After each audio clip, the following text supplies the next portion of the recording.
Good morning student. তো আশা করি তোমরা সকলে ভালো আছো। আমি তোমাদের শান্তনু স্যার। আমি আজকে ক্লাস 8 রায়মার্টিন প্রশ্নবিচিত্রা 2025-এ তোমাদের যে ফার্স্ট সামেটিভ এক্সাম আছে সেই এক্সামের প্রথম যে জিওগ্রাফির পেজটা রয়েছে 294 পাতায়, এই পেজটাকে আমি সলভ করে দিচ্ছি। দেখো, প্রথম দিচ্ছে পৃথিবীর গভীরতম কৃত্রিম গর্তটির নাম হচ্ছে কোলা, উত্তর পশ্চিম রাশিয়ার কোলা উপদ্বীপ, যার গভীরতা হচ্ছে 12 কিলোমিটার।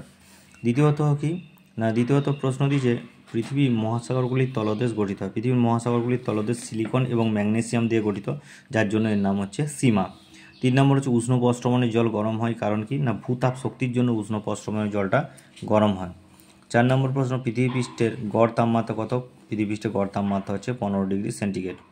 5 নম্বর হচ্ছে এস তরঙ্গ প্রবাহিত হয় কোন মাধ্যমের মধ্য দিয়ে? এস তরঙ্গ কেবলমাত্র কঠিন মাধ্যমের মধ্য দিয়ে যেতে পারে, অন্য কোনো মাধ্যমের মধ্য দিয়ে মোটি যাবে না।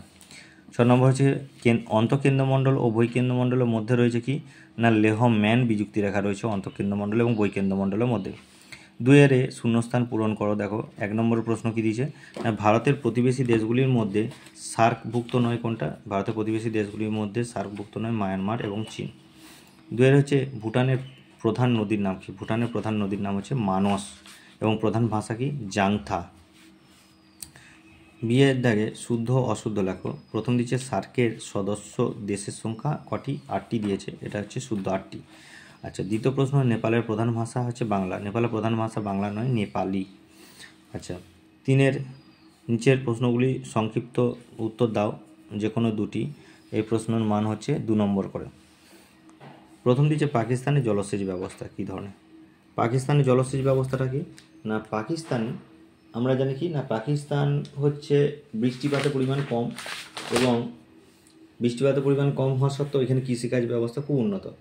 পাকিস্তানের কৃষিকাজটা মূলত কিসের উপর নির্ভর করবে? পাকিস্তানের কৃষিকাজটা মূলত জলসেচ ব্যবস্থার উপর নির্ভর করে, এবং পাকিস্তানের জলসেচের প্রধান জলসেচটা হয়ে থাকে খালের মাধ্যমে।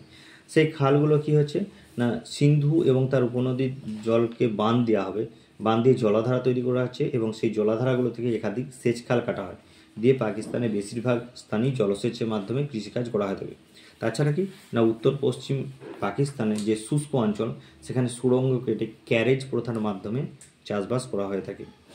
এটা বইয়ের পাতা নম্বরে রয়েছে তোমার 77 পাতা। এটা আমি তোমাদের সামনে তুলে ধরছি।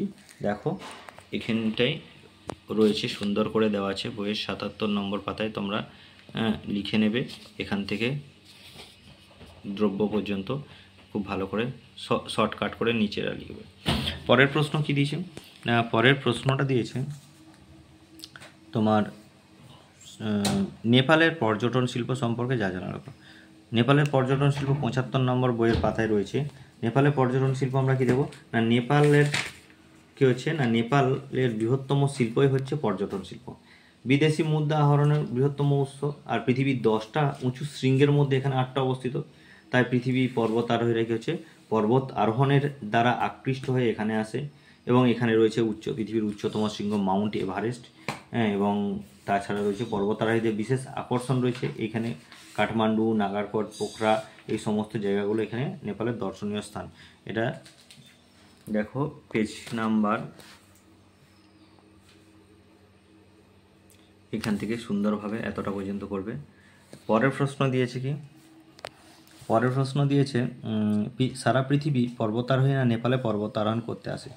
সারা পৃথিবীর পর্বতারোহীরা নেপালে পর্বতারোহণ করতে আসে কারণ এখানকার প্রধান আকর্ষণীয় বস্তুই হচ্ছে পর্বতে উচ্চতম শৃঙ্গ। পৃথিবীর 10টা উচ্চতম পর্বত শৃঙ্গের মধ্যে এখানে রয়েছে 8টি। মাউন্ট এভারেস্ট রয়েছে, তার জন্য কিছু যারা পর্বত আরোহণে দক্ষ এবং তাদের আকর্ষণই হচ্ছে পর্বতে আরোহণ করা, সেই জন্য কিছু সারা পৃথিবীর পর্বতারোহীরা পর্বত আরোহণ করতে আসে। একই রকম প্রশ্ন কিছুটা এখানে রয়েছে।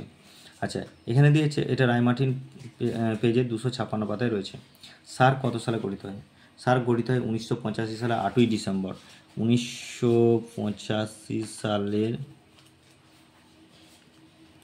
8ই ডিসেম্বর।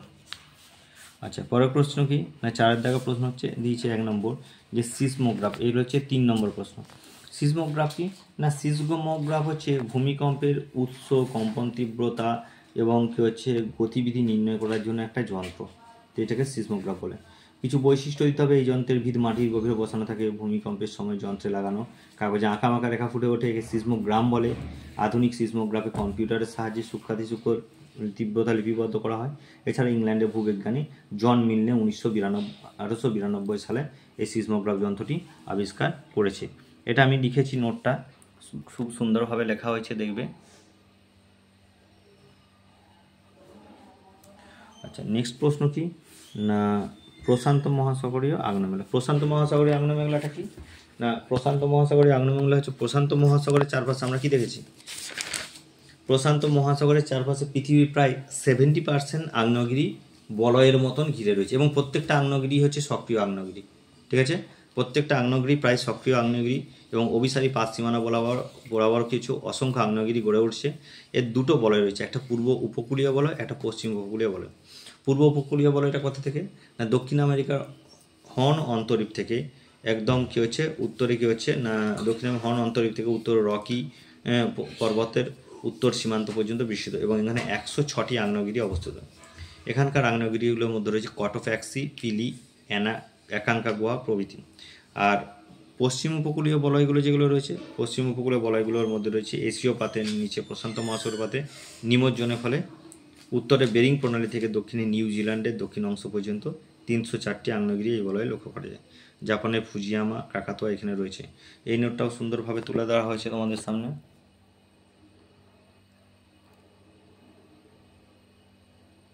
এটা লিখে নেবে তোমরা, তোমাদের সুবিধার্থে দিলাম। আচ্ছা, এরপর প্রশ্ন দিয়েছে ভূমিকম্পের পি, এস এবং এল তরঙ্গের বৈশিষ্ট্য। ভূমিকম্পের 3টি প্রধান তরঙ্গ রয়েছে। পি মানে প্রাথমিক তরঙ্গ,